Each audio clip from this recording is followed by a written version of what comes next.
कोकण विधान परिषद निवडणूक बिनविरोध झालेली आहे।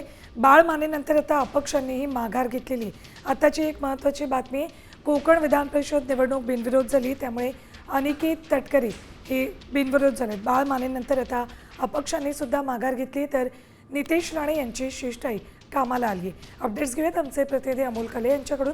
अमोल, कोकण विधान परिषद निवडणूक आता बिनविरोध झाली।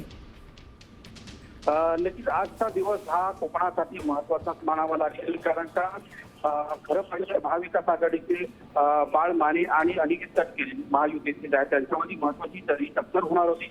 मात्र शेवटच्या दिवशी आयत्या वेळेला हा उमेदवारी अर्ज बाळ माने यांनी माघारी घेतल्यानं ही निवडणूक पूर्णपणे बिनविरोध झालेली आहे। अनिकेत तटकरे यांचा पुन्हा एकदा विजय झालेला आहे आणि विजय झाल्यानंतर अनिकेत तटकरे फटाके वाजून कार्यकर्त्यांमध्ये जल्लोष तो पाहायला मिळतोय। एकंदरीत ही निवडणूक अत्यंत महत्वाची मानली जाते आणि या महत्वाच्या निवडणुकीमध्ये अनिकेत तटकरे यांचा बिनविरोध कुठेतरी विजय झालेला पाहायला मिळतोय।